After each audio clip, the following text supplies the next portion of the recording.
FBR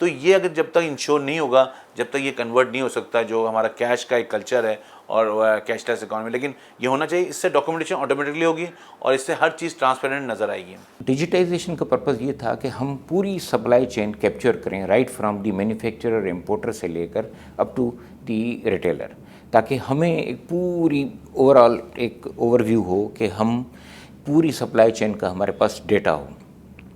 جب تک یہ اینڈ ٹو اینڈ ڈیجیٹائزیشن نہیں ہوگی وہ پرپز اچیو نہیں ہوگا. تو اس حساب سے تو اگر ہم نے یہ پرپز اچیو کر لیا اور ہم نے اینڈ ٹو اینڈ ڈیجیٹائزیشن کر لی تو وہ مقاصد حاصل ہو سکتے ہیں. لیکن اب یہ ڈپینڈ کرتا ہے کہ ایف بی آر کتنا سیریسلی ان ریفارمز کو, ان انیشیٹوز کو جو ہے وہ کی طرف بڑھ رہا ہے. پاکستان کی فارمل اکانومی موجودہ ٹیکس نظام سے خوفزدہ ہے. ٹیکس آڈٹ سے لوگوں کو ہراساں کیا جاتا ہے. یہی وجہ ہے کہ طاقتور مافیا ٹیکس اتھارٹی کے گٹھ جوڑ سے اس کا بھرپور فائدہ اٹھا رہا ہے. کہ جو ہمارے ایڈیشنل کمشنر صاحبان ہیں وہ اپنی جوسڈکشن ازیوم کرتے ہوئے یہ نہیں دیکھتے کہ جو لا, جو آرڈر ان فیلڈ ہے اس میں کیا ارونیسنس ہے, اس میں کون سی چیز ہے جس کی وجہ سے جو ریونیو ہے اس کو پریجوڈس ہوا ہے. وہ انکوائری میں شامل ہو جاتے ہیں, لوگوں سے کاغذات مانگنا شروع کر دیتے ہیں, لوگوں کو نوٹسز بیچا ایشو کرنا شروع کر دیتے ہیں جو کہ ان کی ڈومین نہیں ہوتی ہے.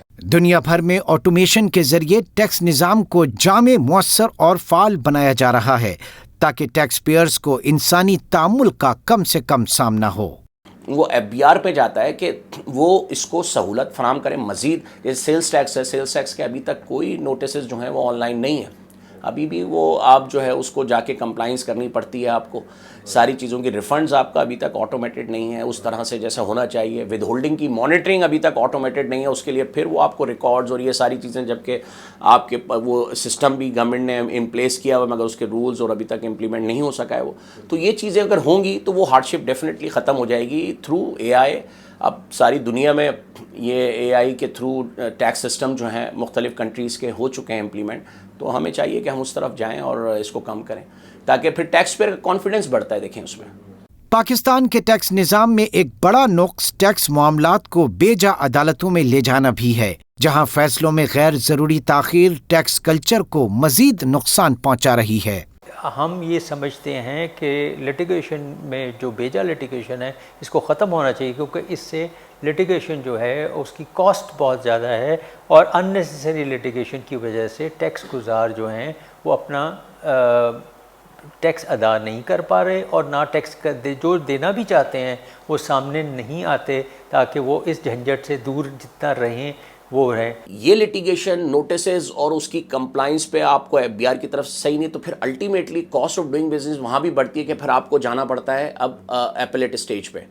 اب جو نیا قانون آیا ہے اس میں اب آپ ایک حد تک جو ہے وہ سی آئی ٹی اپیل کے پاس, اب آپ کو ہر حال میں جو ہے وہ سی آئی ٹی اپیل کے بعد پھر آپ کو جانا پڑے گا ہائی کورٹ یا ٹریبیونل سے ہائی کورٹ. اب وہاں ہائی کورٹ میں جو ہے چھوٹے چھوٹے کیسز ہیں ان کے لیے آپ ہائی کورٹ جانا, وہاں وکیلوں کی ہائرنگ اور پھر وہاں پہ انتظار, پھر وہ الٹیمیٹلی ہائی کورٹ جو ہے ان کے پاس فیکٹس فائنڈنگ اتنا ان کے پاس ٹائم نہیں ہے, یا آلریڈی ان کے اپنے دوسرے کیسز ہیں وہ واپس آپ کو پھر وہیں واپس بھیج دیتے ہیں. تو جو لائر کی فیس ہے, جو ٹائم ہے, وہ واپس وہیں ضائع ہوا. پیچیدہ نظام اور ٹیکس کلچر نہ ہونے کی وجہ سے بزنس کمیونٹی ٹیکس کمپلائنس کو کاروباری لاگت میں اضافہ سمجھتی ہے, لیکن یہ حقیقت ہے کہ بہتر ٹیکس پلاننگ سے نہ صرف کاروبار ترقی پائے گا بلکہ ایز آف ڈوئنگ بزنس بھی مزید بہتر ہوگی.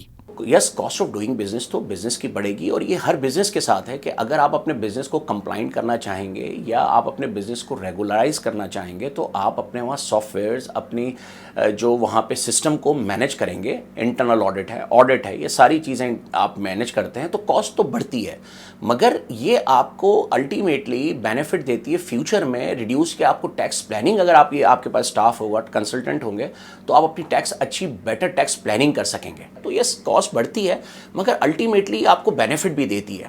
کانسٹیٹیوشن کے اندر آرٹیکل 18 کہتا ہے کہ آپ کو کنڈیسیو انوائرمنٹ دینا چاہیے, تو وہ جو ہے حکومت کو یہ انوائرمنٹ دینا چاہیے. اور اس سے فائدہ کیا ہوگا؟ اگر بزنس بڑھے گا بزنس اچھا ہوگا تو ٹیکس اس کا ٹرکل ڈاؤن افیکٹ گورنمنٹ کے خزانے میں آئے گا. ہمارا المیہ ہے کہ ہماری ٹیکس پالیسی ہمیشہ سے ریونیو بیسڈ رہی ہے. ہمارے ٹیکس آداب بھی IMF طے کرتا ہے، جو یقیناً باعث تشویش ہے. اگر آپ دیکھا جائے تو ہمارے IMF سیٹ کرتا ہے، اور IMF سیٹ کرتا ہے کیونکہ اس کو اپنے پیسے واپس لینے ہیں. اس کی اپنی حیثیت ہے، لیکن آپ کو یہ دیکھنا چاہیے کہ اس وقت اکانومی کیسے بیہیو کر رہی ہے آپ کو ریونیو ٹارگیٹ سیٹ کرتے وقت، اور پھر کوشش یہ کرنی چاہیے کہ IMF کے جو چنگل ہے اس سے جتنی جلدی چھٹکارا حاصل کیا جا سکے وہ بہتر ہوگا. سونے پر سہاگا ہر نئی آنے والی حکومت اپنے ساتھ ایک ٹیکس ایمنسٹی اسکیم لاتی ہے، جو دیانتدار ٹیکس پیئر کے ساتھ نہ صرف زیادتی ہے بلکہ سرکاری سطح پر کالا دھن سفید کرنے کا مفید موقع ہوتا ہے.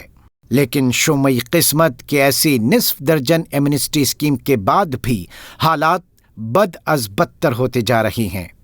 جو ٹیکس ایمنسٹیز ہیں وہ دی جاتی ہیں کہ جب آپ نے کوئی ایسا کام کیا ہوا ہے کہ ڈکلیئر نہیں کیا، پراپرٹی آپ کے پاس ہے، کیش آپ کے پاس ہے، وہ جو ہے وہ بار بار آنے سے جو اس کی اہمیت ختم ہو جاتی ہے. لوگ کہتے ہیں یہ تو ہر دفعہ ہی آ جاتی ہے تو ہم ٹیکس کیوں دیں. حکومت کو ہر سطح پر راست اقدامات کرنا ہوں گے، تبھی ملک میں بیرونی سرمایہ کاری بھی فروغ پائے گی.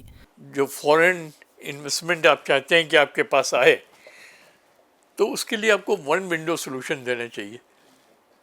پتہ چلتا ہے کہ جی آپ ایک آفس سے دوسرے آفس بھاگ رہے ہیں تاکہ آپ کو آفس کا رجسٹریشن مل سکے، تیسرے آفس بھاگ رہے ہیں کہ جو فارنرس آئے ہیں ان کا ورک پرمٹ مل سکے.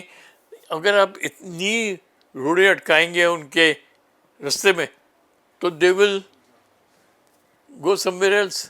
وہ انڈیا چلے جائیں گے، وہ بنگلہ دیش چلے جائیں گے جہاں ان کو فیسلٹیز تو ملے. تو ایک تو فورن انویسٹمنٹ کے لیے اور ایون پاکستانی انویسٹمنٹ کے لیے ون ونڈو آپریشن ضروری ہے کہ جہاں پہ آپ کے سارے مسائل حل کیے جائیں. ملکی ٹیکس نظام کے فروغ کے لیے اسٹیک ہولڈرز کی تجاویز اور ان کی شمولیت کے بغیر ایک جامع ٹیکس پالیسی کا تصور ممکن نہیں.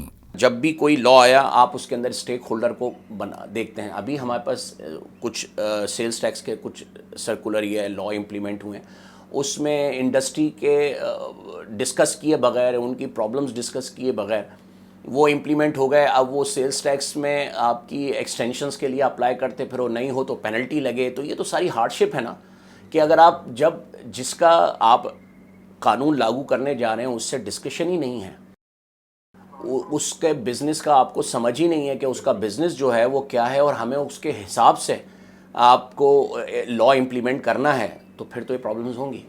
جدید دنیا میں ای کامرس بزنس تیزی سے فروغ پا رہا ہے. دنیا بھر کی ٹیکس اتھارٹیز آرٹیفیشل انٹیلیجنس کے ذریعے اپنی معیشتوں کو مستحکم کرنے میں کوشاں ہیں. پاکستان کو بھی اس جانب خصوصی توجہ دینی ہوگی. ای کامرس کے بزنس کو بڑا تیزی سے ہی چینج ہوتا ہے، تو اس کے ساتھ آپ کو اپنے آپ کو ابریسٹ رکھنا پڑے گا جو کہ پالیسی میکرز ہیں کہ کیا چینجز آ رہی ہیں دنیا میں. تو انوویشنز آ رہی ہیں، تو آپ کے جو نئے لوگ اس وقت اسٹارٹ اپس آ رہے ہیں وہ کیا انوویشنز لے کے آ رہے ہیں تاکہ اس کے مطابق آپ چینجز لا سکیں. ای کامرس ایک بڑا اسٹیگننٹ چیز نہیں ہے، اس میں روز جو ہے نا کوئی چیز چینج ہو رہی ہوتی ہے ٹیکنالوجی کے ذریعے. تو اس کے مطابق وہ کرنا چاہیے، اس پہ نظر رکھنی چاہیے، بیکاز یہ فیوچر ہے، اور فیوچر کو جب آپ اچھے طرح پرزرو کریں گے تو آئندہ آنے وقتوں میں اس کا رزلٹ بہتر ہوگا. ملکی ٹیکس نظام کیسے بہتر ہو، آگے کس طرح بڑھا جائے. ماہرین حقائق پر مبنی اور جدید ٹیکنالوجی سے ہم آہنگ ٹیکس نظام کو اس کا واحد حل قرار دیتے ہیں. دنیا اس سے فائدہ اٹھا رہی ہے، تو آپ بھی اس سے فائدہ اٹھائیں. ڈاکومنٹیشن کریں، فیس لیس آڈٹ کریں، آپ سپلائی چین کو ڈاکومنٹ کریں، تو آپ ہر طرح کی چیزیں آرٹیفیشل انٹیلیجنس سے کر سکتے ہیں. اور جو لوگوں کو پاکستان کے ٹیکس نظام پہ لوگ کہتے ہیں کمپرومائز کر، وہ بھی آرٹیفیشل انٹیلیجنس سے جو ہے نا ٹرانسپیرنٹ ہو جائے گا. تو میرے خیال میں اس سے بالکل فائدہ اٹھایا جائے اور اٹھانا چاہیے. ہم دیر کر رہے ہیں، ہمیں دیر نہیں کرنی چاہیے، ہمیں اس پہ فوراً جو ہے اس سے فائدہ ہونا چاہیے تاکہ پاکستان کی اکانومی جو ہے بہتر طرف آ سکے. 10 مئی کو پاکستانی افواج نے ملکی دفاع ناقابل تسخیر بنا دیا، لیکن اب یہ ہم سب پاکستانیوں کا فرض ہے کہ اس ملک کی معاشی ترقی میں ایمانداری کے ساتھ اپنا حصہ ڈالیں.